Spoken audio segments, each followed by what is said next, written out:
Good morning. Excellent. We have a long conversation ahead of us and a very, very, very diverse panel seated next to me. And we hope to answer your questions in terms of what you need to look forward to when joining the profession. Before you hear are lawyers in various capacities, people who have been in the business for a long time and doing different things. And so we want you to pick as much information as you can from them. Now, I will just start by, going round the room, and I will pretend for a moment that I do not know my panelists and ask them one by one to introduce themselves by telling us, one, who they are, what they do, and in which sector they work in. So I'll start with the one right next to me, Mary. Hello. Good morning. My name is Mary Njeri. The two come together as one name. I work for United Nations gender segment, this gender agency called UN Women. I was sworn in 2001, so probably you were in grade 1. So I've been in that sector. I practiced maybe for 1 year, but I've been in the gender equality, women empowerment sector. Excellent. Thank you. Ladies and gentlemen, good morning. My name is Timothy Owase. I'm a storyteller, currently serving the creative industries as CEO of Kenya Film Commission. Thank you. Good morning and shalom, everybody. My name is Maurice Ajuang Owur. I am the Dean of the School of Law at Daystar University. I teach international law, and I also do a little bit of practice. And I see some of my students here. Thank you very much. Good morning, everyone. Ayeta Lumbasio is my official name, and officially I'm Ruby. I am a lawyer in the medical field, more specifically assisted reproduction technology. You've heard about IVF and surrogacy, right? Yeah, such stuff. And more recently in medically assisted death. You've heard of euthanasia and stuff like that, right? So it's a controversial. You are promoting life, bringing life, and then at the same time promoting death. So yeah, that is where I am. Thank you. Good morning, everyone. I do believe today, before I even introduce myself, that I'm sitting amongst friends. And when I look at the bulk of this group, it's Gen Zs, so sitaki kusalimiwa leo. My name is Rispa Simiu. I'm the Commissioner Domestic Taxes, Kenya Revenue Authority. The person we all love to love, and happy to be here. Hi, everybody. Hi, everybody. I hope you're excited to be here as I am. My name is Pat Mbugwa. Please call me Pat. Patricia is too formal. I like to describe myself as a businesswoman in the law. I work at Standard Chartered as an in-house counsel. I am also a certified mental health first aider. And I'm delighted to be here. I'm very passionate about mentorship. Excellent. So you've heard from our panelists, and I will also take this opportunity to introduce myself because I pretended that I did not know them. Now it's their turn to pretend that they do not know me. My name is Alex Wawero. I'm a lawyer as well, and I currently work as a Programs and Communications Officer for Delos Dispute Resolution, but I've been doing a lot of things before then. So I'll dive right in. Now, Daktari, you're in my line of sight, and I think you play a very important role in shaping, the younger generation of lawyers as they're coming up. I'd like to ask you to tell us what you think, in your opinion, coming through law school, because we all go and do a general degree, we learn a lot of things. Are there any pointers that you have for the younger generation in terms of identifying a specialty even as you're joining law school? Thank you very much. Now, for the LLB program, when students join schools of law, then the program, the manner in which the program is crafted, ordinarily you do not specialize per se. In other words, you graduate with your Bachelor of Laws, but the program also allows you to have a bias in particular areas of law. The first 2 years, the courses that you take are standard across schools. Whether you are at Catholic, whether you are at Daystar, whether you are at Strathmore, you take those courses which are deemed to be Council of Legal Education recommended or recognized courses. And the distinction could be that every university has an interest in specific common courses. And these are common courses which enrich the knowledge of a law student outside law. So for example, at Daystar University, we have introduction to biblical studies, which is supposed to ensure that the student also, is grounded on, in certain, virtues which are found in the Holy Scriptures. But as you proceed to third and fourth year, then you have an opportunity now to, maybe select courses which could then give you, in a sense, specialization. So that, for example, if you are at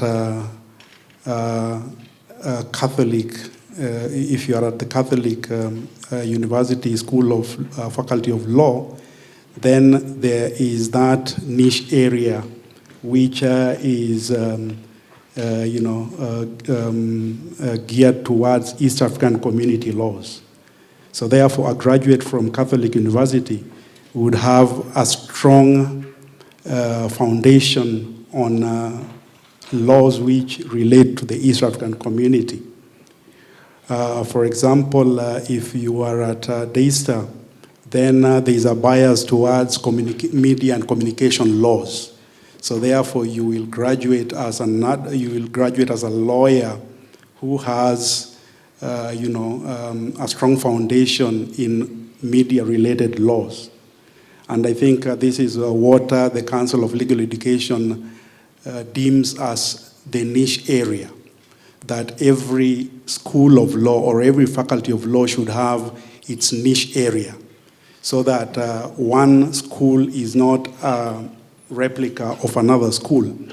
So therefore, law students, you have the opportunity of thinking, through what is your interest, and that could inform the school of law that you seek admission into. Every school of law has its own niche area. Whereas you will all graduate with the Bachelor of Laws degree, you have the opportunity of, having a bias or having a strong foundation in a particular area of law. So I think that is what I would, say in relation to the direction which a law student would take, maybe with a specific bias in mind. Building on that, I'd like to now move on to Pat. And we've heard about law school and what it takes to build a foundation. And when you leave law school, I know you had a stint of practice in a law firm, and you moved on to the bank where you currently work now. What are some of those things that you picked up as you moved along your journey that have helped you become the lawyer that you are now? That's such a broad question, Alex, but I'm Yes. trying to be succinct. It is intentional.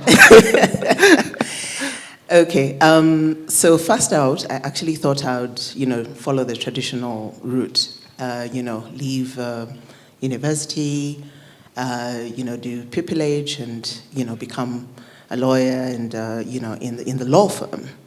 But as they say, life happens.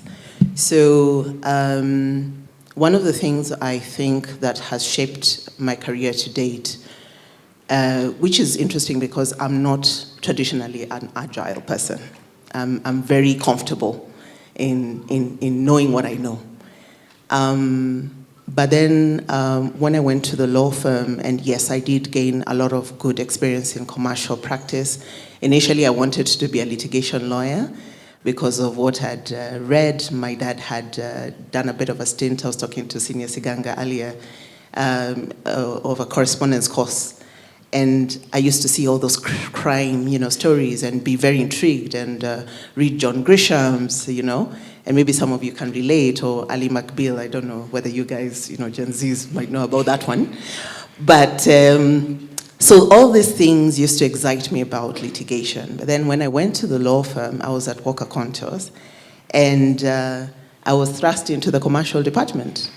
And I never appeared before a judge. Apologies to the judge in the house. And I think there's a time when they actually tell you that if you don't practice before, I think my colleagues will bear me out, if you don't practice in court, at some point that window just goes. Because there's a grace period, I think, that you're given to make all your mistakes. Of course, intelligent failures. I'll talk about that in a minute. But when that window passes, it passes. And I still feel to date that maybe there's something I missed there. But anyway, I progressed into the commercial department.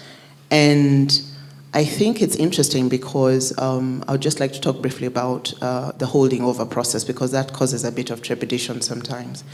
Actually, we had gone for team building, Mount Logonaut, and we were being told, in essence, bye, it's been good to have you. So it's easy to switch off. Right? Like, okay, my time in the law firm is done. Let me move on to other things. But when we went back and there was a due diligence, we were doing a merger of two banks, and I'd not worked with a senior partner before, and I was given that task. I did it to the best that I could, even knowing that my time was up in the firm. And that was a game changer, because then I got to actually impress her and stayed on.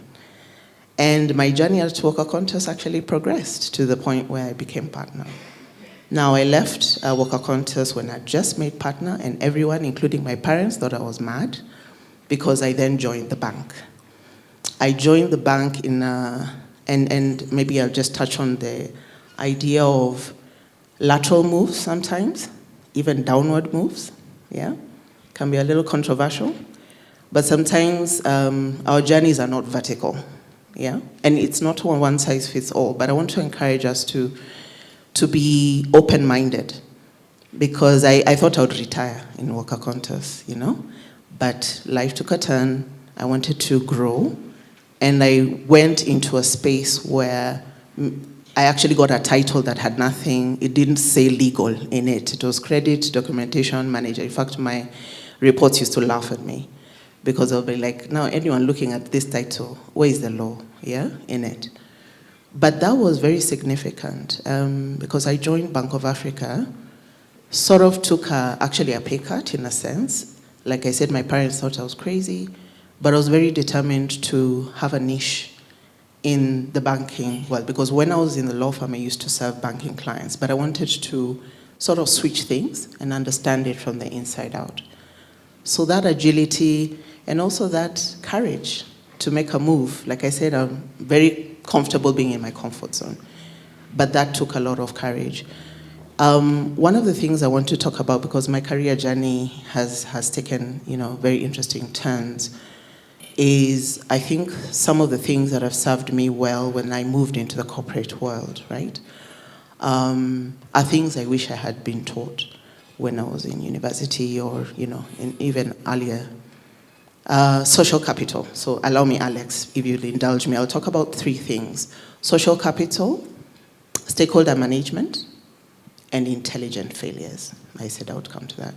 So social capital basically is about who you know in the network, who basically you're able to leverage. I think we've heard of sponsors. Okay, sponsor can have a very funny connotation in Kenya, so let me say champion. I think champion is a safer word. So anyway, but champion. So basically have people who will be able to advocate for you. I think Jeff Bezos, I think that one you know. Jeff Bezos have popularized the statement about personal branding, being what people are saying about you when you're not in the room, right? And that has served me well. Now, I'm an introvert. So any introverts in the house who can, Exactly, and sometimes I thought that was such a weird twist because an introvert, being a lawyer, what was the plan? But how to build social capital if you're an introvert like me, because there's a traditional networking. But the superpower that you have as an introvert is being able to have very deliberate one-to-one interactions. And another thing I'll encourage, and no disrespect, but there are times when people have approached us, and maybe my colleagues will also bear me out, with a sense of entitlement. I'm sorry. Like you approach someone thinking, you gotta give me a job, you're in Standard Chartered, and that sort of approach. That doesn't work. So make yourself memorable. When you're reaching out to someone on LinkedIn that you've admired, one of these people around the room, how do you just hit and run, Like you connect and then that's it. Or do you say, I really loved what you said today at today's panel or the interaction we had, and I would like to get to spend some time, and benefit from your mentorship without a sense of entitlement, because mentorship is not giving a job or, So that's one thing I would encourage. Build your social capital, and you can do it even as an introvert. There's not enough time, but if you can Google Harvey Coleman's Theory of Success. It's the acronym PI. So P stands for performance, I for image, and E for exposure. Now that will be your homework. I know you're students, so you're used to that. But this is a nice kind of homework where you try and identify what contributes to success. What percentage of performance, image, exposure contributes to success? I think you will be surprised by the answer, so I'll leave that with you. So social capital. Moving on quickly, stakeholder management. And that's where emotional intelligence comes in.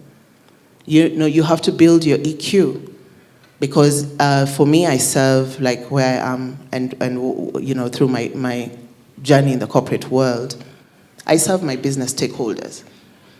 Now, I know we are very used to writing long treaties, maybe we've done dissertations or, theses. That doesn't work in the business world. I had to learn how to do bullet points. I know, my law lecturers might cringe, but I had to learn how to be succinct, concise, to the point, and learn to be business fluent. So if you're serving a business, like I'm in the banking world, and I was thrust into a space where there was a lot of technical language. I sat in a dealing room, and this is financial markets where you're talking about derivatives and other things. And it was all, passing over my head. But I had to spend time with my business stakeholders to try and understand the nitty-gritties of their business. And Rispa will bear me out. She was a colleague. Understand maybe tax issues. Understand the nitty-gritties of those people who are subject matter experts. So that when and I know we are called learned friends, and sometimes we are not very good at learning, because we have that hat where we think we know everything, or it's thrust on us. And sometimes we are afraid to show our vulnerability. But you need to be curious to learn, to understand, because then when a question is then thrown at you, even if it's an area that you have not really been trained on, you are adept at answering it because you have taken time to be business fluent. So then when you're speaking to your stakeholders, you actually carry their respect. Another thing that helped us is sitting in sales meetings. So you become like a business partner. I talked about being a businesswoman in the law as opposed to the other way around. You need to engross yourself in the business. Then moving on swiftly to intelligent failures, because I think it's important. We don't talk about failure a lot. Growing up, I had a very unhealthy relationship with failure. I was a high achiever, as I am sure everyone in this room. By being here, you're a high achiever. You've been intentional about making time to, learn and exchange ideas. So the danger sometimes of being a high achiever is because you aim for perfection every time. And I remember that lesson from my senior partner at the law firm, that, Pat, you're good, but you're too meticulous. And so sometimes you take too much time to answer a question. And in the corporate world, there is no opportunity for time. The business wants the answer like yesterday. So we have to learn how to embrace. It's good. If it's good, it's okay. You don't have to be perfect, but also our resilience, developing resilience. When you do actually then fail, what's your adversity quotient? It's the measure of your resilience. How are you building your AQ, which is as good and as important as your EQ? So you need to surround yourselves with people who you can be in a safe space to actually share some of your struggles, and hence mentorship. But also, don't beat yourself up too hard. There was a time in the law firm where I almost said, the law career, I'm done, because of a big mistake I had made. But I was given the platform and the space with a mentor to actually then learn from it, hence the intelligent failure. Because failure is only truly failure, as someone has said, if you don't learn anything from it. So let me pause there so that we can have the other. Thank you. Thank you so much, Pat. Now, we've heard about specialization and identifying that one thing, there's law in everything. Even, I remember when my first class in law school, our lecturer held up a bottle of water and said, "Do you see this? Do you know that by drinking this, there's a legal aspect to it? Because what happens if you drink it and it's poisoned, or there was something wrong with the water?" So there's a legal aspect to everything. And one of the panelists here is a marketer by profession, but decided to go back and become a lawyer because of something that he saw in the industry. And so, Tim, I want to get your perspective on, looking at an issue, identifying that this needs to be solved, and going for it, and you work in the creatives industry. What did you see in that sector that motivated you to go back and try and solve for it, but now from a lawyer's perspective? Thank you very much. First, allow me to start by giving a very clear example. In my early years, I used to be asked by my teachers to be one young member of the school who would be given an assignment to recite poems whenever we had forums in school. Little did I know that whenever I'm doing this could turn out to be into a commercial activity. Today, each one of us, I believe, in whichever village you come from, you will go home and you'll find that you go to church and there are young kids who are being given assignments to entertain either guests that are present in church, in school, or wherever. But what ends up happening is that you ultimately find that upon the entertainment, we all clap and become happy. But what happens is that these entertainers are never given any kind of compensation. Instead, they are given tokens. I believe you are familiar with that scenario. They are given tokens. You are given 20 shillings, 100 shillings, 500 shillings, also, and more so when there are politicians in the room. From the environment that I work for, that is the creative industries, I must also recognize the fact that I joined MultiChoice at the age of 24. When I joined MultiChoice, it so happened that MultiChoice owner, Koos Becker, implemented his own thesis to a level where today this is a company that is listed to the stock exchange.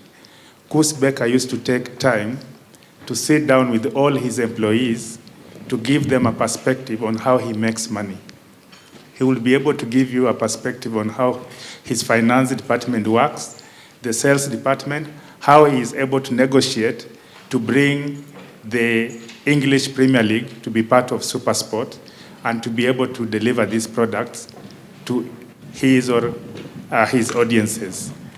This in itself gave me room to appreciate why it is important to be self-aware on the environment where you work. Remember, MultiChoice is a company that operates across Africa, and the entire sub-Saharan Africa has the footprint of this pay TV company. For DSTV to be able to deliver its product to you, they have to acquire content from different producers.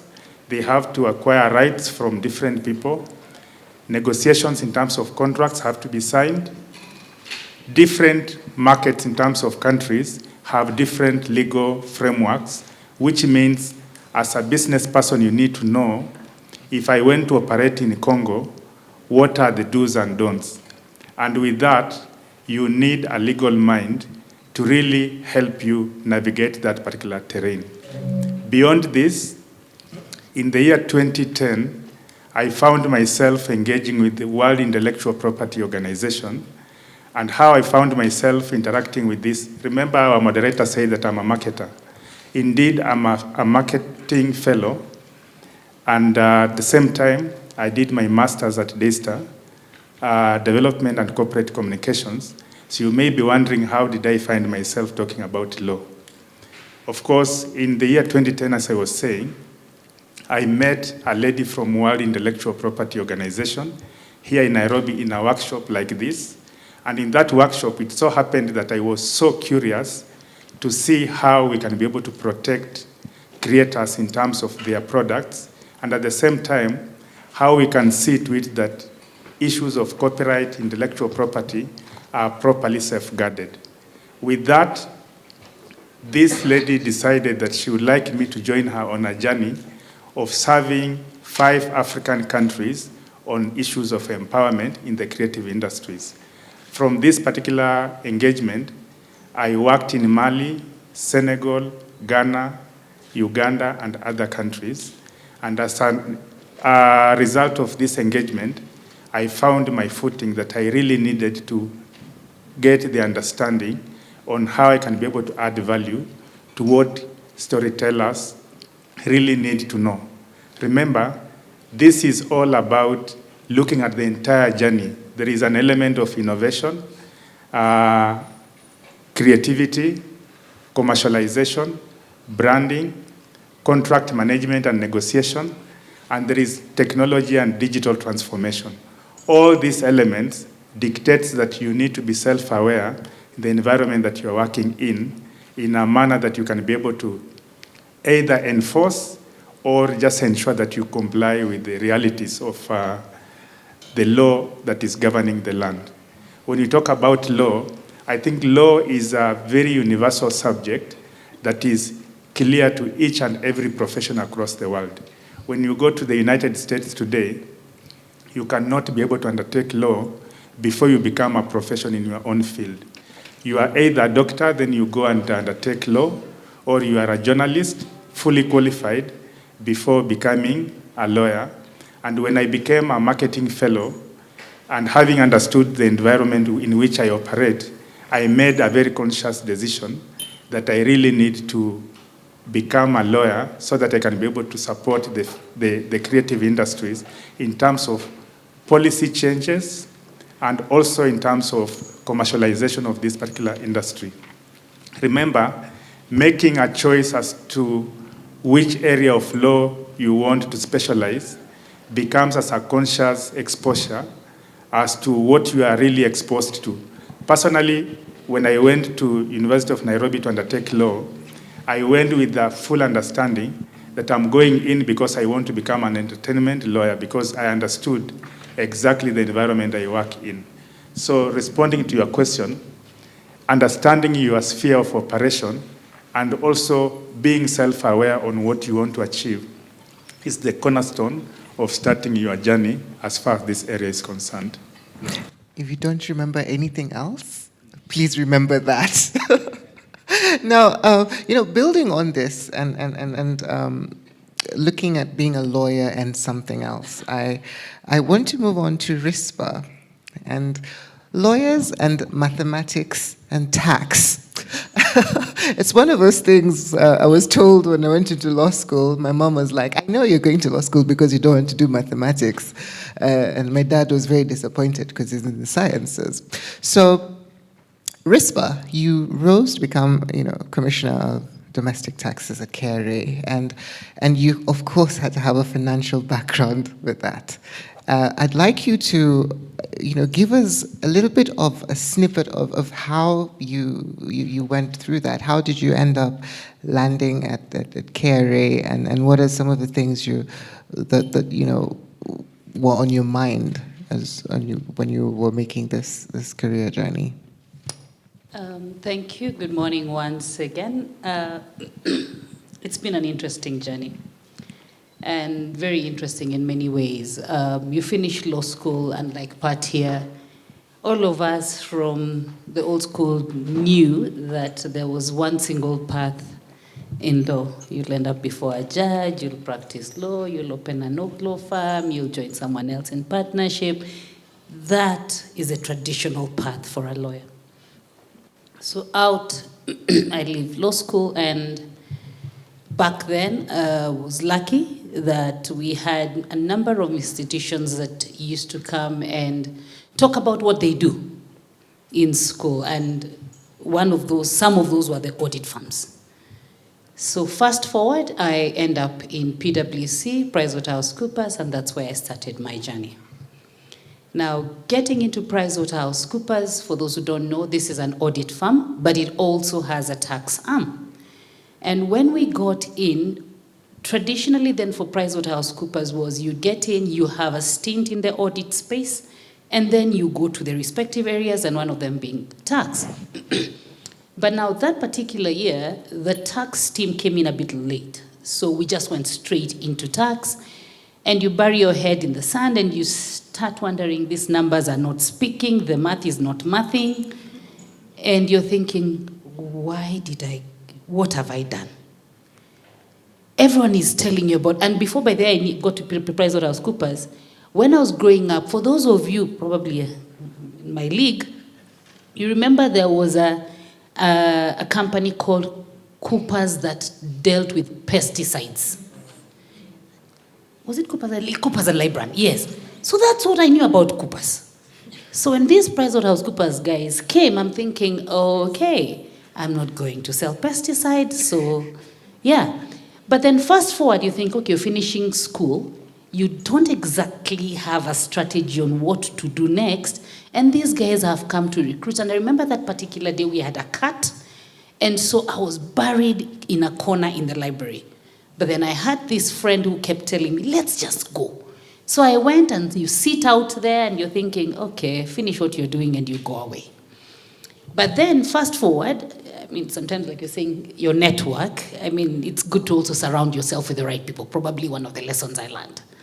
Because what then she did was, when they were giving out the forms of people who were interested, she picked a form for me. And because she was a good friend, she filled all the fields and brought it to me and said, sign. That is how this journey of PwC started. Strange, but that's how it started. And fast forward, we did the interviews, we did the aptitude tests, and in we went. And getting now into PricewaterhouseCoopers, then you meet these partners who are telling you, to understand tax, it's important to have a feel of accounts. And I'm thinking, goodness gracious, what have I done? But then what encouraged me, and this is actually to the second lesson, is that always be open-minded. Just jump in and figure it out when you're in there. Sometimes, yes, it's good to purpose, but when a moment finds you and you're not ready, do not second guess yourself. Get in and do it. Now, Here you are, PwC is presenting this and telling you, for you to better understand tax, it's important to have a feel of financial statements.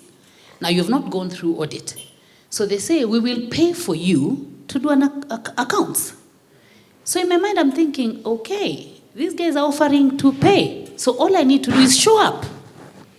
So yes, I register, I sign up for my ACCA accounting, and I show up at Strathmore.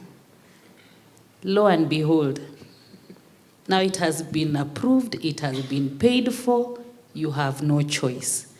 That is when you realize how much time you waste and how much time you have in your hands. And what you can do better with the time that you have. What do I mean? I lost the weekends. I lost time out. You realize I have all this downtime, but I can't account for it. So in other words, purpose, plan your day, purpose to end at a certain goal. You might not end there, but at least you'll have used your time well. So back to my journey, all the weekends, because now I have to work, and I have registered for exams, and if they are to pay for your school, it will be too expensive, so I have to study on my own. Because then, for those who are familiar again with CPA and SCCA, SCCA is a global brand of accounting. CPA is a local. So PwC is giving you both options, but at the time, everyone is telling you, oh, it might be easier to do SCCA. It's not true, but anyway, I got into it. Get into SCCA. Now, the budget you're given for CPA, if it's 80,000, it is the same budget you're given for SCCA. But SCCA is probably 6 times more expensive or 10 times more expensive. So with the same budget, you cannot afford to go to class. So what do? Get notes, get everything, and then 1 month to the exam, you're given leave. And you attend what we used to call blocks. So revision classes, 1 month to the exam. So RISPA, in my typical, you're young, vibrant, thinking the world belongs to you. I think, we will handle it when we get there. Because remember, you have a job to do and you also have to prove yourself. So 1 month too, you're given leave, and I end up in Strathmore. And day 1 of Strathmore, I go there, the librarian is opening the door, and I am standing there because I really need to maximize. It opens 8 to 10. But in between, you have to go to class at 4. Those are the revision classes. So I open my book, and I start from chapter 1. And I tell myself, the revision is starting today. I start from chapter 1. I did up to chapter 4 and said, I am the smart one. By the time they start revision, this guy will be starting from chapter 1, me, I'm in chapter 4. We get to class in the evening, and this guy says, the lecturer says, see, all of you have been studying. Now we are just brushing through. Why don't we start from the last chapter? Always be prepared for what life throws at you. Goes back to being open-minded, because you do not know what will happen. So RISPA is in class sweating. I am sweating. I am looking around thinking, am I the only fool in this house, in this class? And then I realized there's another certain girl also looking confused. And of course, our journey of friendship started there. And we realized we were both lost. So we found each other. You can't get lost if you don't know where you're going, right? So we found each other, and the journey of accounting began. So why did I get into accounting? When I got into PwC, I was focused. Okay, my intention was to go to court. But then I've been given an opportunity to come in an audit firm which has tax law. But then this audit firm has given me an opportunity to learn something else. And they are paying for it. All I need to do is show up. I showed up. Of course, deep down you ask yourself, unajiita mkutano, eh? You ask yourself many questions. You ask yourself, why did I have to? But you've started. I did not want to be an unstarter. Midway through in 2004, I'm thrown on secondment to Uganda office. Now, going to the Uganda office, they even enticed us, PwC Uganda. What do? They tell you, we will not just pay for your classes, for your exams, we will pay for your class, we will pay for you transport. If you use transport to go and back, we will refund, and every single paper you pass, you will get a token. Do you stop? Do you continue? You carry on with the journey. So, fast forward. Came back in 2006, mid-2006, and I had done my last paper, and of course, the rest is history. And eventually graduated, qualified, got into fellowship and fellow accountant. So fast forward, in PwC up to about 2010 actually. Then at that time, the bank was seeking, Standard Chartered Bank, had started a tax arm. And remember, all I've done in PwC is tax. So that's all I know. So all those things I studied in law have been shelved somewhere. So all I know is tax law. And of course, accounting. So I get into Stanchart and thrust in as a regional tax, head of the region, East African region for tax. And as Pat said earlier, sometimes you get in thinking you know, until when you sit in a meeting room and you realize what you thought you know, you have no clue. You do not know. So in other words, again, you hit the reset button. Going back to the same point I said earlier, be prepared, be open-minded. Know that even with your law, you can get into a scenario where you realize you do not know. And the best thing is to be humble enough to accept that you do not know. So you have your degree, yes. In your mind, something is telling you you're the brilliant, most brilliant in the room, you're the smartest. Your whole village knows mtoto wetu amefanya 1, 2, 3, 4. It is all okay. But when you're there, accept you do not know. So learn from others. Get into that business. Appreciate what is the setup of that business. Yes, I know my tax law. But what is the nature of my employer? What are we seeking to achieve? And how then does it have an interplay with law? So, PwC, Stanchart. Now, some of us have this mentality, or had, probably now still, that in the corporate world, you are the smart ones and those in government have no clue. True? Show of hands? I know you will not lift your hands. But we had that mentality, and I'm sure a number of you, where you believe that a government official will go hang their jacket and take off. Most of us were trained that way, knowing that. So even when they came to Stanchart back then, when we had to deal with now KRA then, you come in and in your mind you're thinking, these guys are clueless. Wamalize haraka, they go away when they're wasting our time. But then going back to PwC, so that I can quickly move into Stanchart, PwC, you have a portfolio of clients, so you're an advocate for the people. When I moved into Stanchart, I was the people. What do I mean? In PwC, you have a portfolio, you advise a client, and then you tell the client, go and decide of these 3 options which one you want. Then come back to me and I will help you to implement. When you go into industry, you are the implementer. So you're the one being told these are the options. You pick one and implement, and you sit with the risk. Because in PwC, you don't sit with the risk. Fast forward. Stayed in Stanchart for about 7+ years. And then, again, also something I can relate to what Pat says, it reaches a point when you feel you're hitting the ceiling. And you realize you're almost at that level, and beyond that, there's probably only a handful of people. So there's actually no room above you. So the only option is to exit. But before that, the option I had been given was, Standard Chartered Bank has a global footprint. If you're to progress, it means you have to move to another country, because opportunities are out there.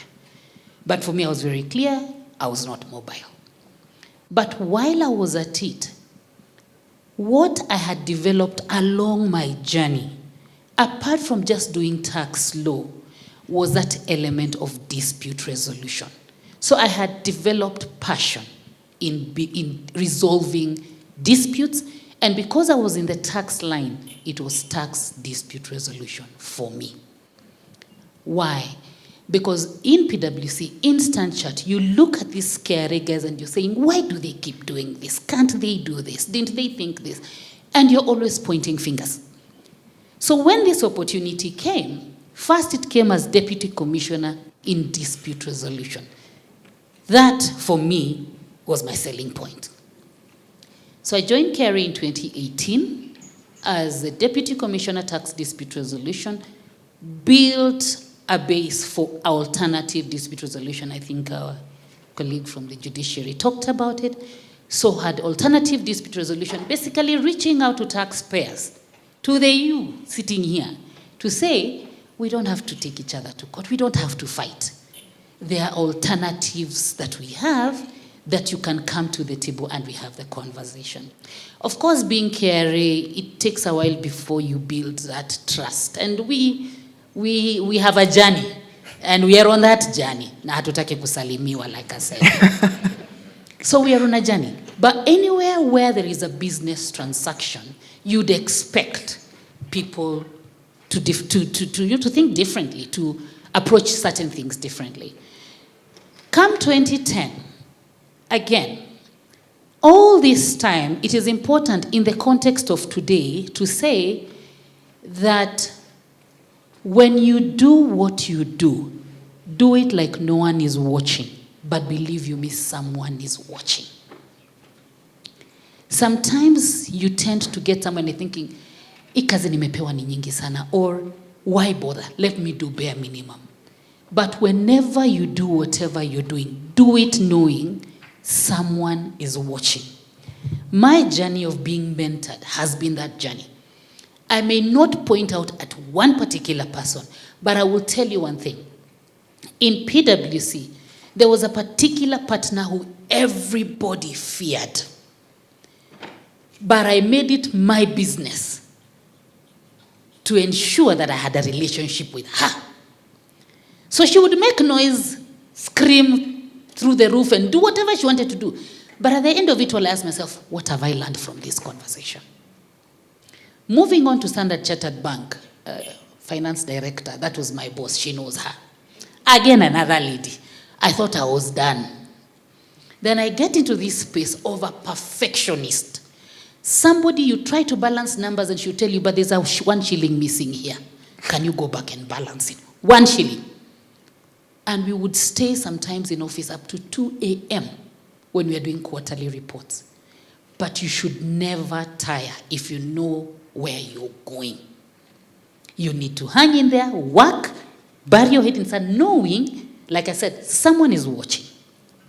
So even with this lady, everybody feared her in Stanchart. Nobody wanted to ask her any question.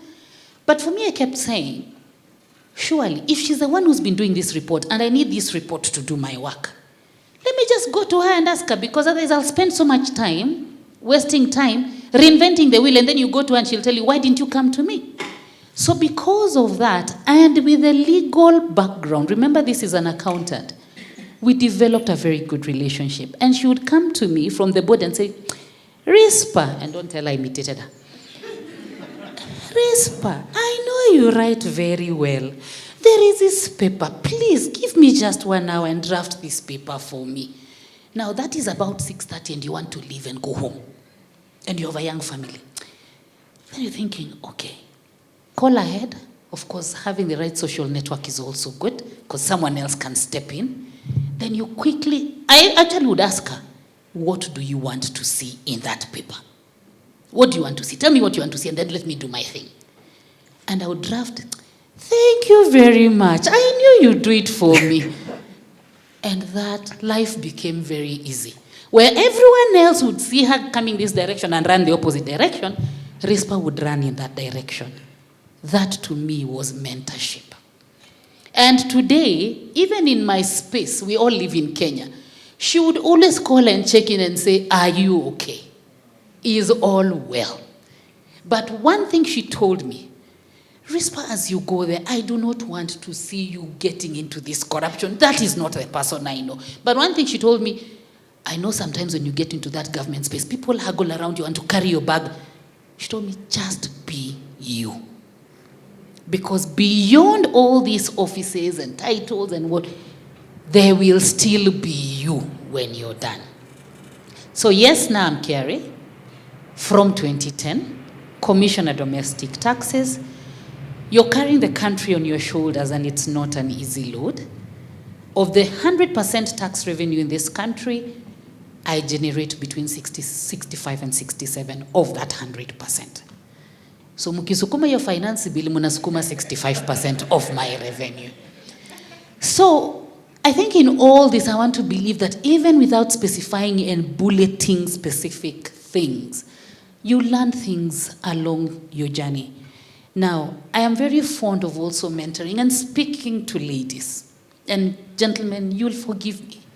Because somehow in this society, and sometimes, and I'm sure the men will agree with me, that sometimes we tend to second guess ourselves. I'll give you an example. You see an advert in the paper, and you tell yourself, of these things they're saying, 5, you need to have 1, 2, 3, 4, 5. Ladies, you want to score all the 5 boxes. True? We need to learn something from this other gender. Hata kama ana mbili ata apply. Hata moja, nimeambiwa pata moja ata apply. Wewe unataka uwe nazo zote 5. You will not progress. Someone very close to me told me, you can never lose what you do not have. You only lose that which you have. Get in there, figure it out. But because you have all the necessary, once you have the infrastructure, the underlying infrastructure, get in there and do your thing. Because at the end of the day, you're a lawyer. That is your basic infrastructure. The rest, build up, purpose, work like no one is watching, do your thing, apply yourself.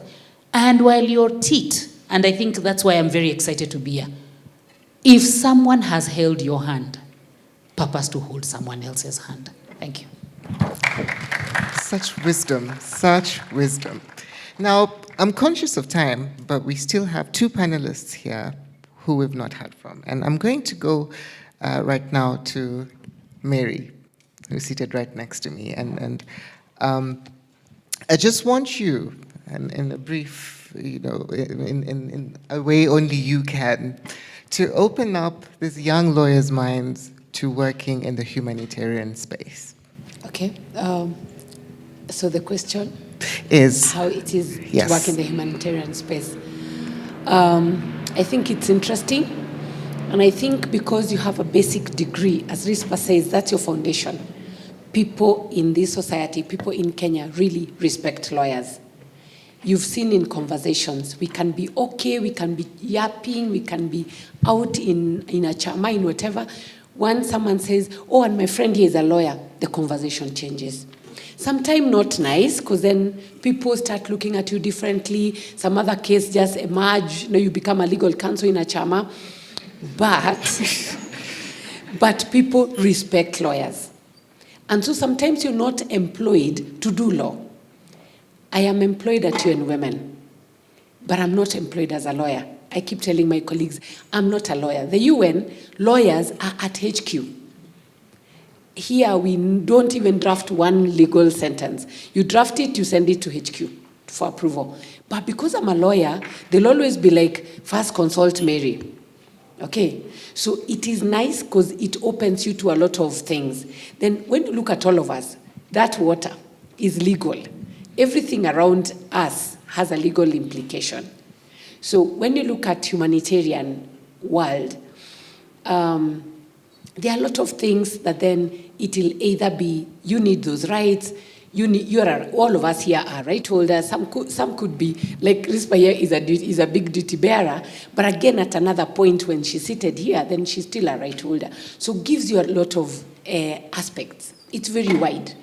And I think for those doing international law, for those doing even national law, it's very interesting. Myself, as I was starting off, I think I'm a very justicious person inside me, even when maybe sometimes I don't appear so. I'm the kind that if ina matatu, mtu anagombezewa fare, I'm thinking, kwani sinimlipia tu hii story tuishe. Like, I don't like quarrels, even though we are meant to be, agitators in court. So I really loved to be a lawyer. I loved diplomacy, good living. But I'm justicious because I came from a village where Maralal was not very far. And I used to say, nikigrow nitakuwa dio. so that niende Maralal nisaidie watoto kupata chakula. So moving forward, when I was sworn in, I don't know where my colleagues here, whether law firms were like that, who are paid very little, but it also didn't come like monthly. Like it would come watch our contours. These are the normal firms. like the pay doesn't seem to have an end month. So at any given time, you have an arrears. So if you quit with an arrears. So you really have to be courageous and walk away from Asalo. Because you see, if you quit at the end of the month, then, you know, there's another, you won't be paid. So I was in that quagmire.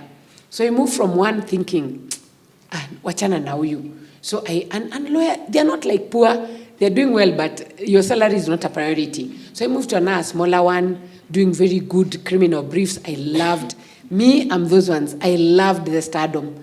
Not that I just loved to be able to be there. My name is Mary Njeri representing, and the judge would say, is that it? Do you have another name? I said, no, I'm Mary Njeri. And they're like, but Njeri is a very small, like have another name. I'm like, I don't. Yeah, so I love those big criminal murder trials. Now, because of no pay, money is very important, Sharon said. I couldn't even pay rent. And I want to show I can live alone. Like all of you, you know, you can't just keep being told things. You have to live alone. Hata kama ni SQ. So I moved to my SQ, but I couldn't pay rent. So I decided to move away. My friend, Networks. My friend told me, I've gotten a job in an NGO. Because again, you hear NGO you want, that's where money is. So I'm like, so now how can I get? She told me, don't worry.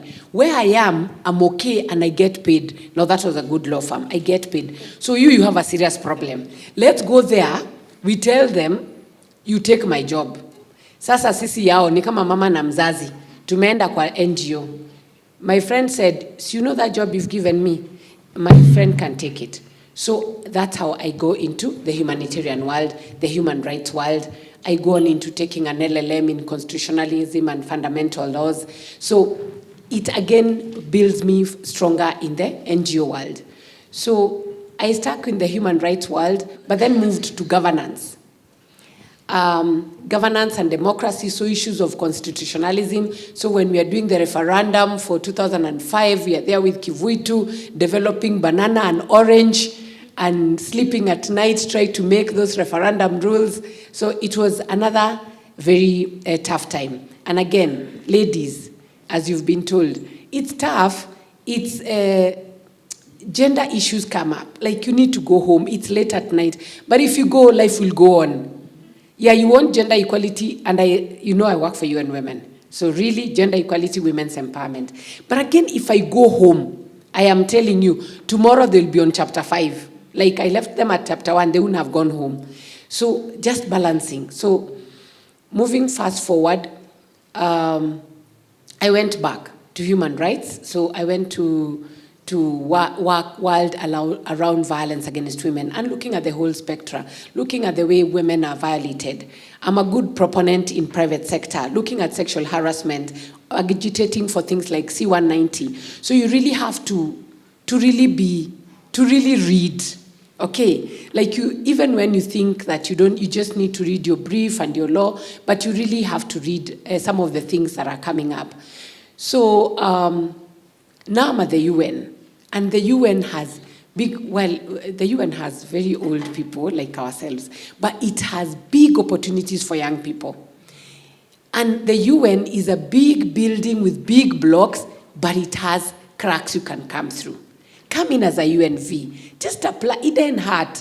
Even when they're UNVs, they're paid $1,000 or more. It's good money. So don't worry that, volunteer. Even that volunteer gets paid every end of the month, has a medical cover. So just come in. Show up, but employ yourself. No one wants to have someone that cannot jitume. Like you can't come there with that entitlement, like, asaini 4 p.m. Of course, we have policies, international, 4 p.m. hours are over.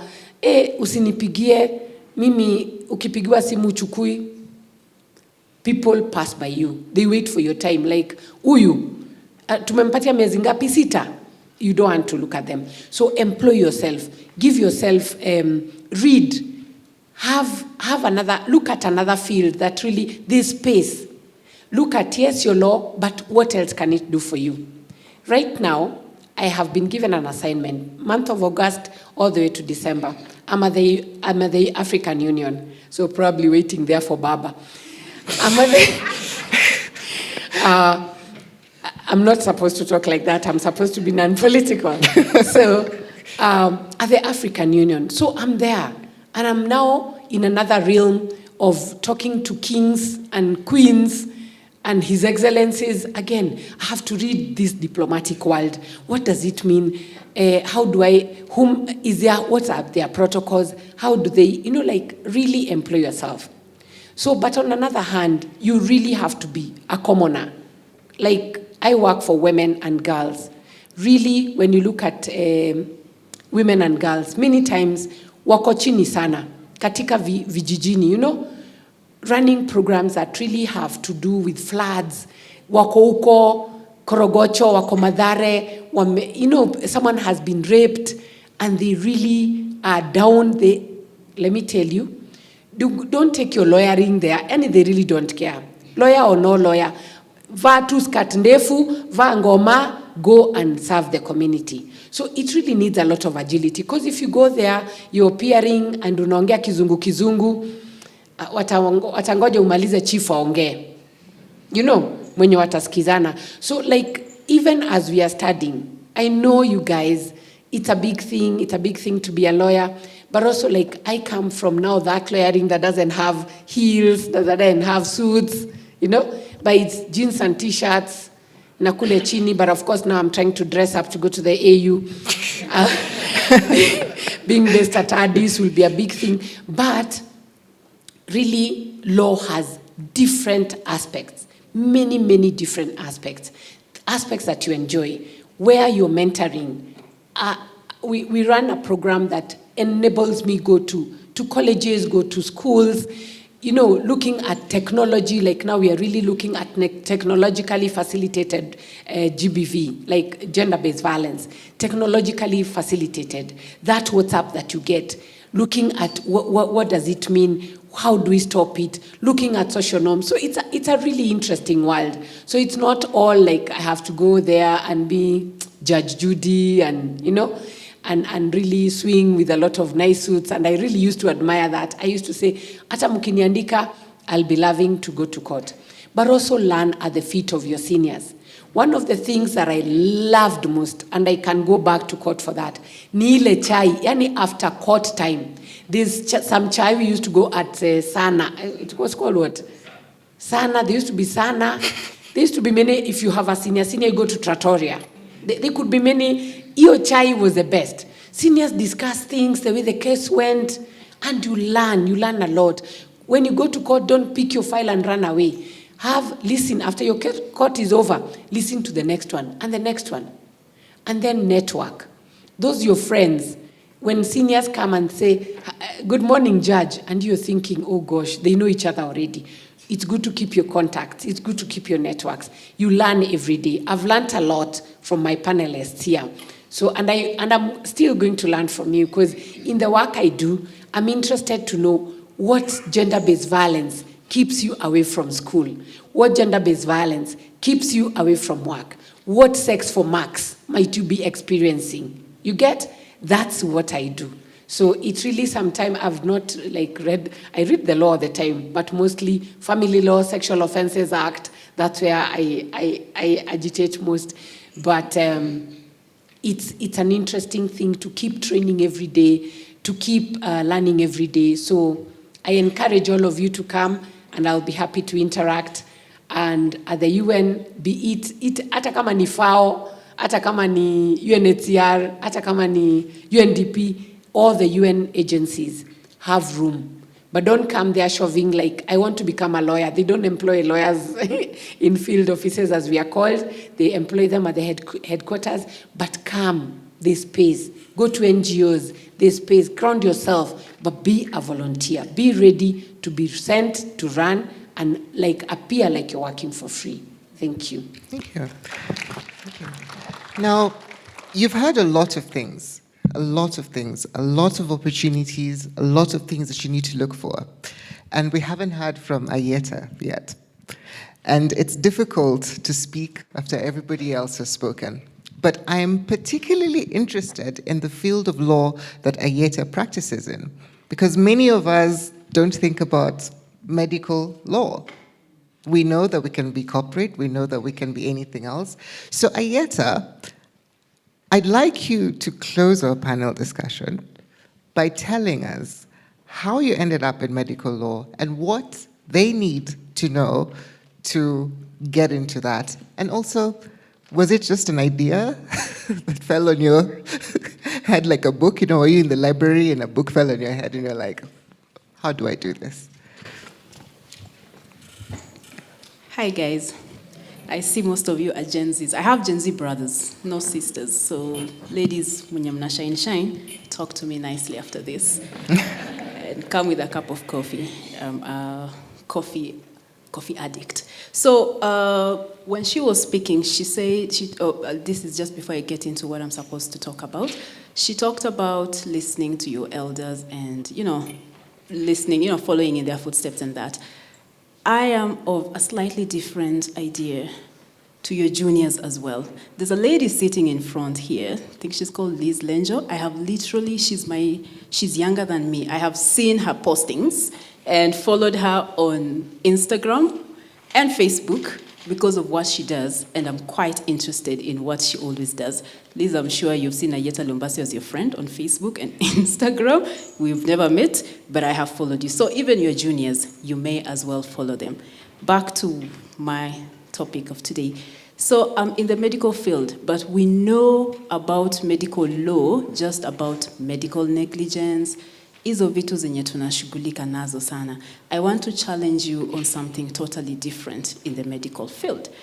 Medical field is so wide, it's so open, it's so, I don't even know how to put it. It is one of the widest places that lawyers can actually find space.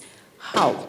First of all, when I was growing up, I grew up with parents of millennials. I'm a millennial, unfortunately. I wish I was a Gen Z. So, not Gen Z, the other one, Gen X. So my parents gave me 3 options to do a degree. I was told to do medicine or engineering or law. Numbers, like some of this, the way some of my colleagues here are very good in numbers, mimi nilipita hesabu just to get to university, like literally hanging by the thread. You know, those ones of I need to get this so that I can get my marks well, so that I can get to the university. But when it comes to numbers with money, that I like. But other numbers, engineering, same thing, so numbers, nini. Medicine, I had issue with blood and death. That's a contradiction because now I'm doing that. I had issues with blood and death. Women, I will be vulgar by saying even if I could avoid monthly periods, I would have. Like that is how much I fear blood. But then I decided law is easy. You just read. You just go to class, you finish, and you need to. I didn't even do history in high school. I did geography, actually. So I didn't even do history, but I decided this is what I'm going to do.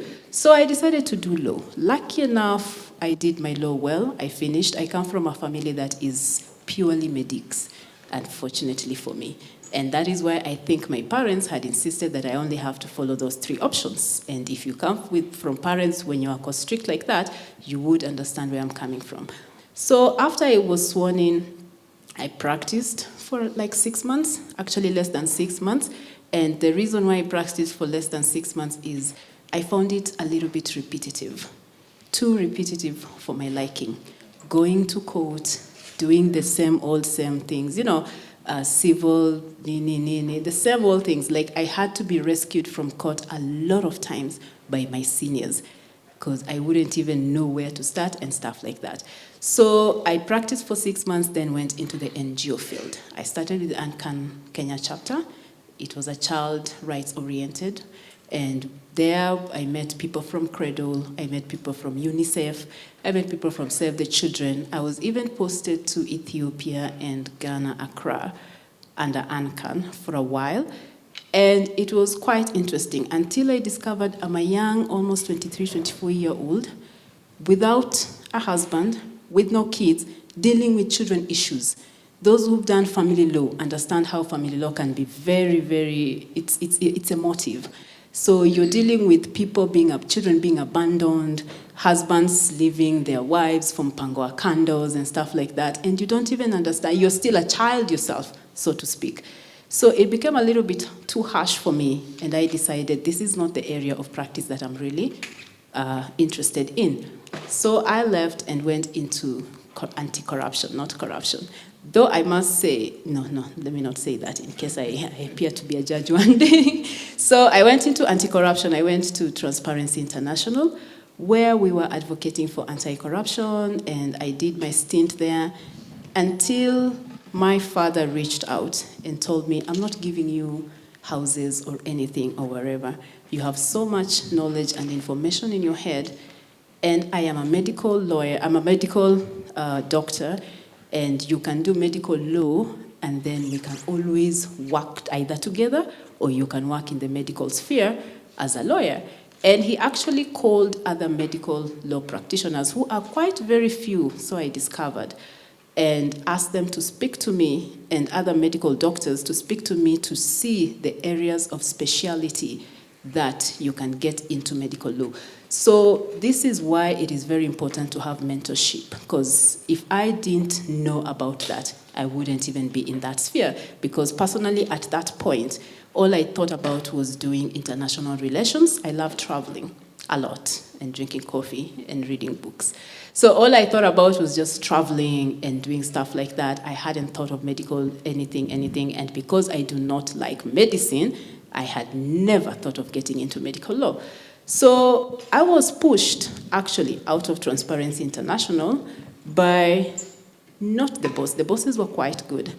A mini boss that was not so friendly to other employees. And a lot of us left Transparency International at that point because of her. It's a lady, unfortunately.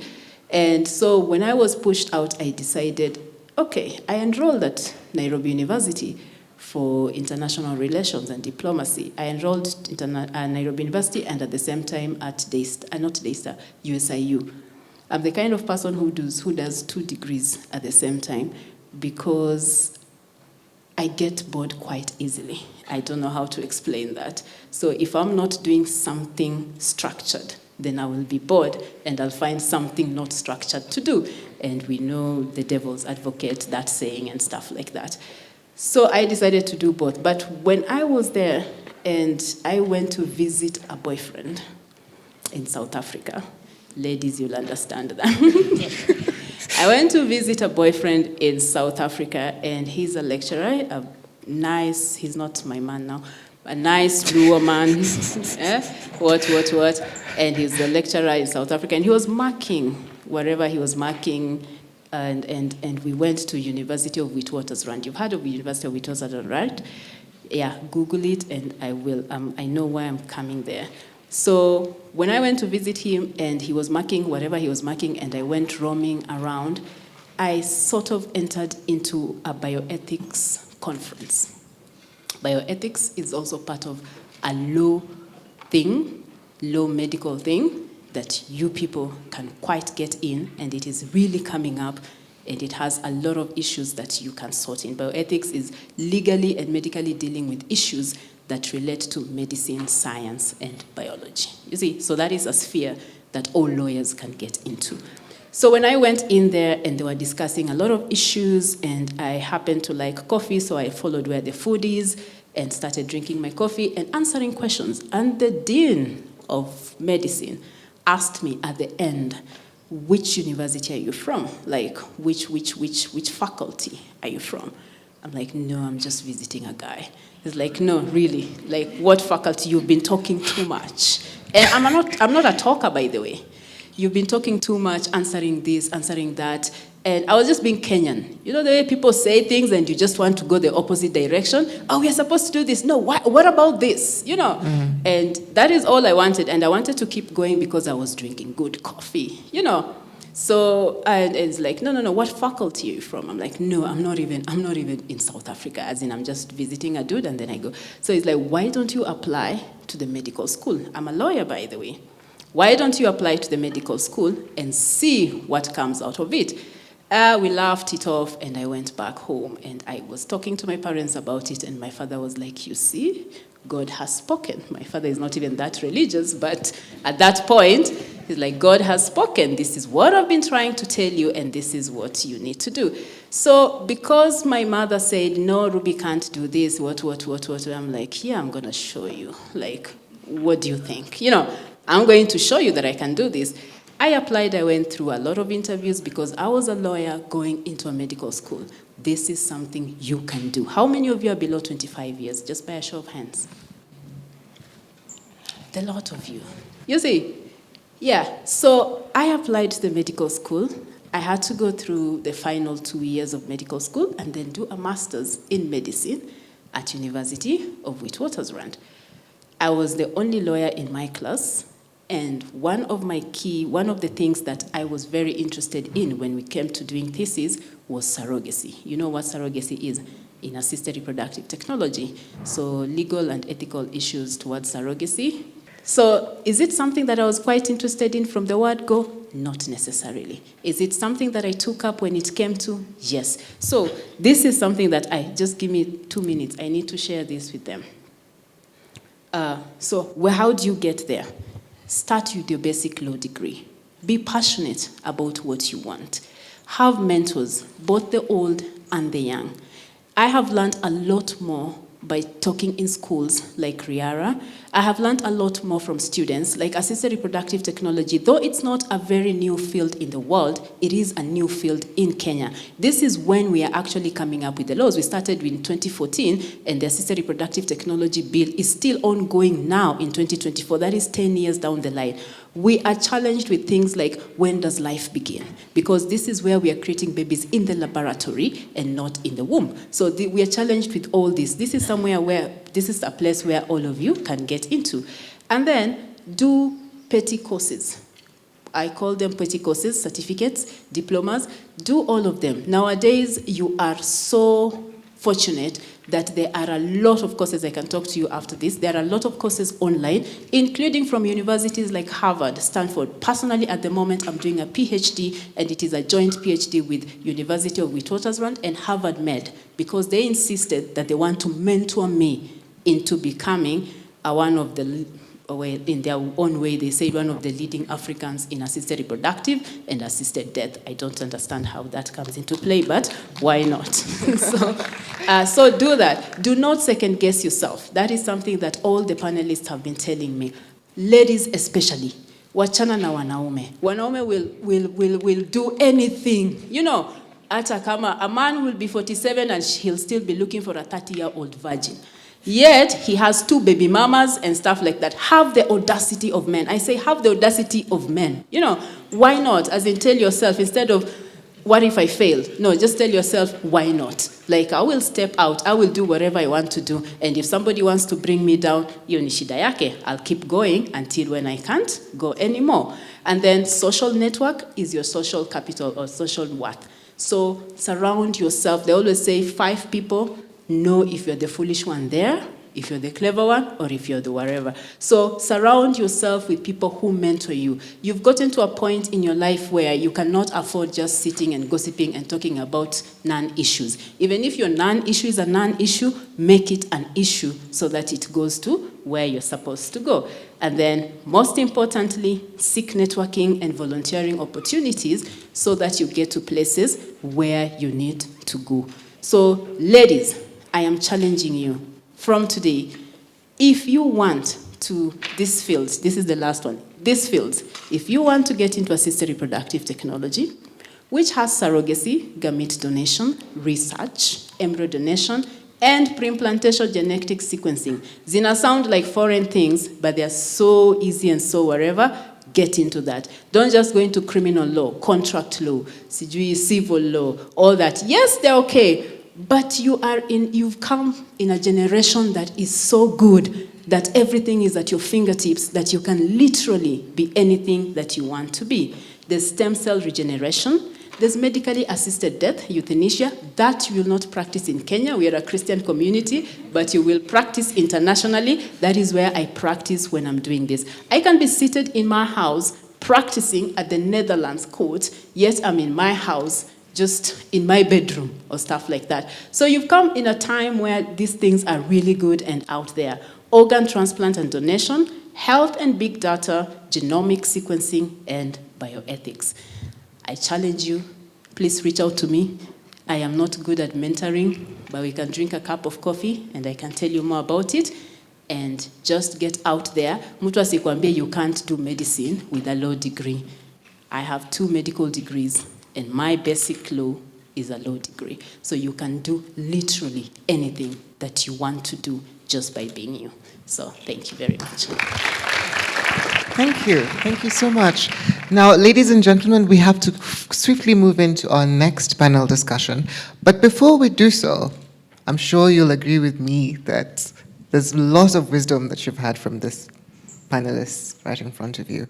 Remember, the conversation doesn't end now. They're going to be around. Please seek them out, talk to them. That's how you learn. I'm not who I was several years ago. I mean, Mr. Siganga has mentored me a lot as well. Seek them out and talk to them. So, ladies and gentlemen, a round of applause for our panelists.